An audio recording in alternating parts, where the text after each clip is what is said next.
Hello everyone, আসসালামু আলাইকুম। আশা করি আল্লাহর রহমতে সবাই অনেক অনেক ভালো আছেন। মাইক্রোসফট ওয়ার্ডের নতুন আরেকটা টিউটোরিয়ালে আপনাদের প্রত্যেককে স্বাগতম। আমরা যারা মাইক্রোসফট ওয়ার্ডে প্রতিনিয়ত লেখালেখির কাজ করে থাকি, আমরা অনেকেই বলি যে আমরা লেখালেখি করার সময় আমাদের এই যে নিচে যে একটা লাল আন্ডারলাইন চলে এসে আমরা এটাকে কিভাবে রিমুভ করব। এটাকে রিমুভ করা একবারেই সিম্পল, যারা জানেন না তাদের জন্য, আর যারা জানেন তাদের জন্য তো ইজি। বেশি কথা বলবো না, এটা আমরা করার জন্য আমরা এখানে ফাইলে যাব, ফাইল থেকে অপশনে ক্লিক করব।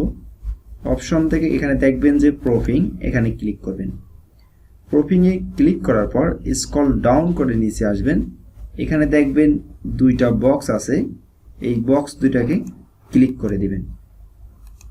ক্লিক করে দেওয়ার পর এখানে ওকে বাটনে প্রেস করবেন।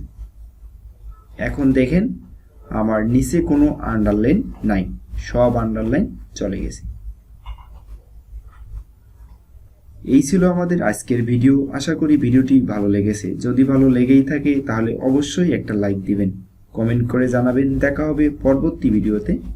সবাই ভালো থাকবেন। আসসালাম।